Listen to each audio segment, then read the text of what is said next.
Ashamaa harka funii hordoftootaa fi kabajamtoota waarshaa jalatti argamtan nageenyi kiyya kabajaaf jaalala bakka jirtan maratti simbiraa ga'u jechuun barbaada.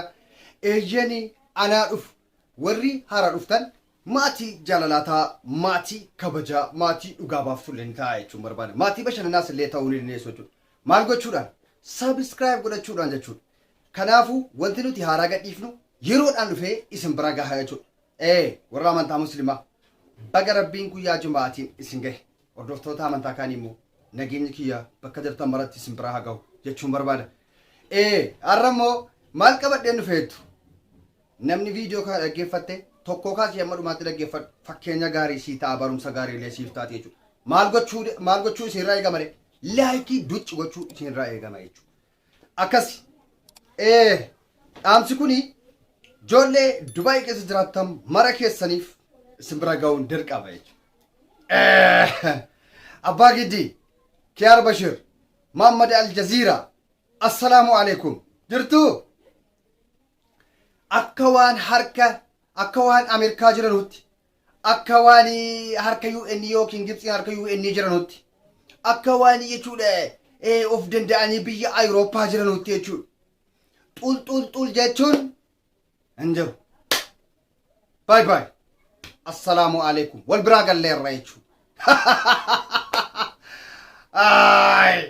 محمد الجزيرة ما يتكلم ترى انت اللي تشوفك جبدا سنة اسمه غانغل شاتي كان بود واين سياسة سلالته نديكو أبا قدي نمتتي متاج ردا ما كون جاتشو فيسبوكي كي يجي على ما فيانا أدبسي تيجو الحمد لله كنوا هذا رأيفنا قد إيفا ما يجو أردوفتوني كرا فيسبوكا كي ياتين نقافتها ترتن مالف بد ميديا روان جران ترتن نمبيك أما فيسبوكي كوي نكون قد إيفا ميترا كوتا سببا إنيو هيدا مبيتو سببا نمتتي متاج رداما كنا يجو إرمي موفتو جار سرولتي يجو سببا سيتو يو فيسبوكين كو جيانا ما فيانا أجابي تكاون تكنا هنجرو يجور عن جيا تكون أدبا ما كودا فري في أنا أدبا توري جيانا ما أنا أدبي سببك على جتي مورتو كنا يجور يكرمال ماركين جالتو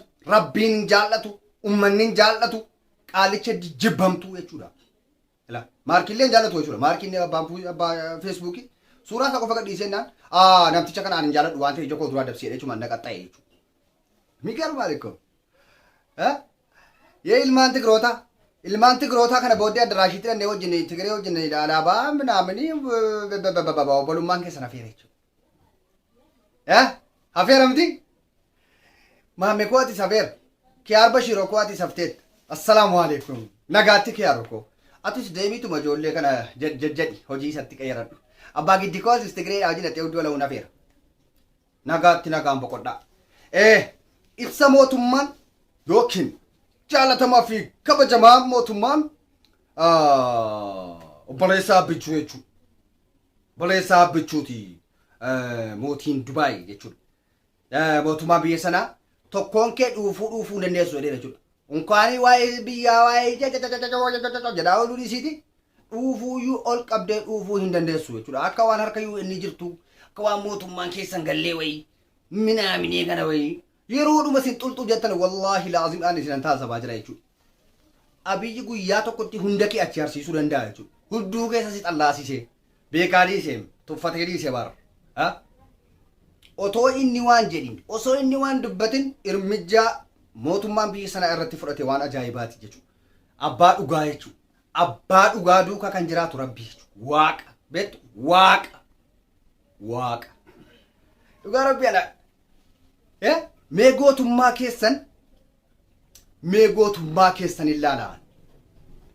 Kana booddee abbaa Giddiyatis biyyaaf na wareegamaa biyyaaf hin du'aa warroo komoo malmoo tokko koo malmoo qoonqoo paapoo reepii koo yaa arsamti nan du'a jettaati.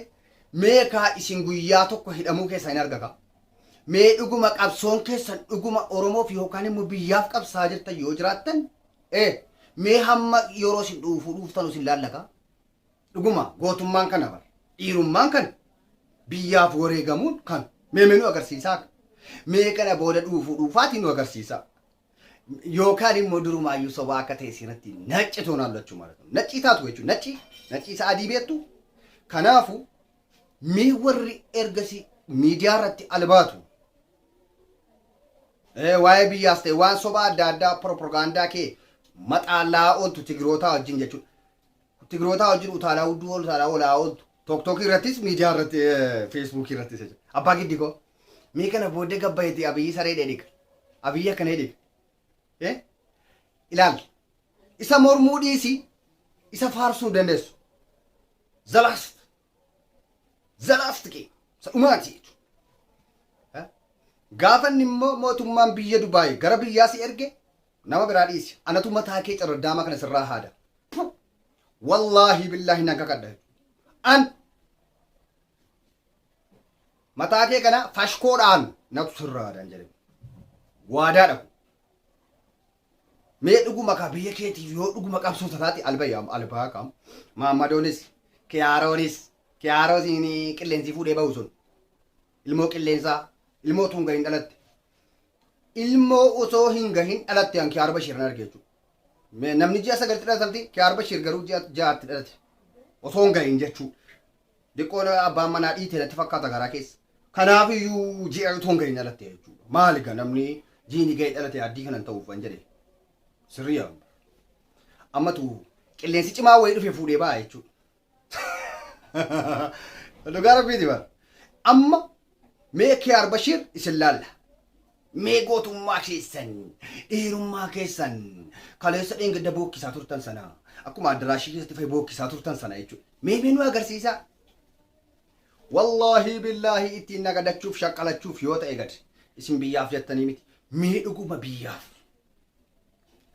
mee dhuguma kaa isin hin sodaannu kana booddeen sodaannu minduuna biyya keenyaaf akkana taala ergeettanii hin qabsoofne ergeettanii mee nu agarsiisaa ka hamma yeroo hin geesseetti amma mee biyya keessaniif jedhaa hidhamaaka mee biyya keessaniif jedhaa paaspoortii dhabaaka paaspoortii yallam paaspoortii miti isin ilaa shilingii sumunii tokko dhabuun barbaadanu isin wallaahi billaahi duruma waa argachuudhaaf maraattu malee waa dhabuudhaaf garuu hinduutanu waa dhabu sumunii tokko dhabdu taanaan waan sana keessaa galtaniitu isin abbaa giddi koo akka mata daraa jirtaa jabaataataa caladdaame koo mee kottaa sirbaa tokko baati kottaa maal laalla walumaan laalla geenye laalla jedhamu maal sirbi tokko geenye geesseetti yaa Oromoo kii mee kottuu albayi yoo dhiirummaa ta'e dhuguma dhiirummaa qabda kiyaaro kooti kottuu ilii biirra ba'iiti arrabsi ati kottuuti bilchaginnaayidhi waa albayi kottuuti dhuguma dhiirummaa keessa sanarratti isin bara jechuudha bakka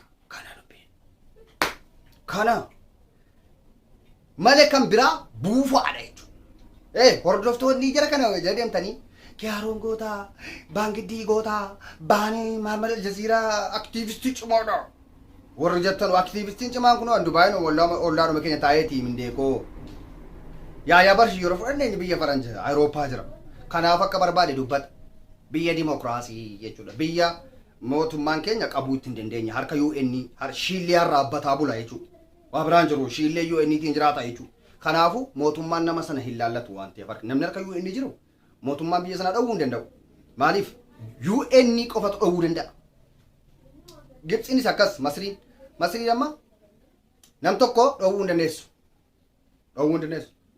mirgaan qabdu jechuudha imbaasiin biyya sana dhowwuu hin danda'u maaliif harka UN harka shiillee jiru jechuudha harka UN waa kadhataa raabbannaa keessa jiru yeroo fiifu kaambii jiru jechuudha nama hidhaa keessa jiru yequum isreenyaa maalatu kun sijammar harka UN jechuun yequum isreenyaa huunee maqoomno leelaa nagar yeellam amma kan yeroo keessatti lafa waan manaa yoo keessa jiraatama safara tokko jiraatama Oromoo martee jiru asii achi baatee fagaachuu hin dandeessu yequum isreenyaa nash ማለት ነው waraqanni kee magaalaa guddaatti achi si baasuu hin danda'u nan beekaa waan ta'eef waan UN si kenne harraabbachuu shamarroota biyya alaa kan jiraatanii kakattanii kadhachuu kanaan malee wanti isin bultan hin jira yookaan immoo isiidhuma kayroo keessa jirtu hudduu dhiqxanii buluu sana malee hin jiru kanaafuu isin hin dandeessu jarrilee dubbachuu hololuu jechuu hin danda'u Dubaayin keessatti garuu dhufuu hin dandeessu dhuguma kamee isin laallaka gaafa isin dhuguma dhiirummaa keessan hamma laallaa'e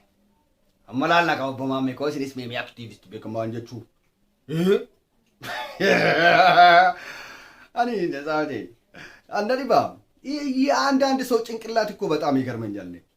በእውነት ማሰብ የማይችል ዜጋ ማለት ነው። አንጋፈን ግሪሳ ኡመተ ጎዋዳ ባቱ እኮ ያልተማሪ ማህይም ህዝብ እኮ ነው። ዋንቦር ትልፉን ቤከኑ በከቦር ጪሰኑን ቤከኑ በከቦር ታኑን ቤከኑ በከሙ ጋላቸው ኢልማን አባይ ጻዬ Ilmaan Gabra Tsiyoon jirtuu gumaa baabaasuudhaaf warri carraaqaa jirtanu amma kokkee keessatti qaban beeku.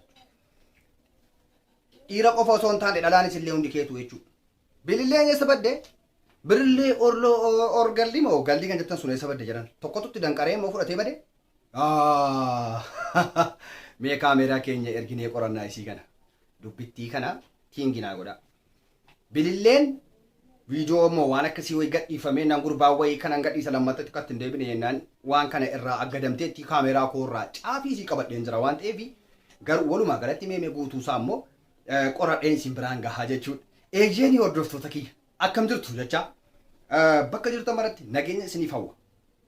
Mee dhiirummaa jara kana adda baafachuuf han dubbadhe adda jechuudha. Share waliif godhaa, WhatsApp waliif ergaa, Messenger irratti share waliif godhaa. Ergaa kana bakka hundaan gahaa gara feesbuukii keessanitti illee poosti godhaa bakka sheer jedhu tuqaati rakkoon qabu hin danda'ama poosti gochuun gara feesbuukiitti jechuudha. Akkasii halkan gaarii isin jedha obboleessi keessan kan isin jaallatu kan isin jaallattan jechuudha. Laayikii tuquun dagatinaa. Bye bye.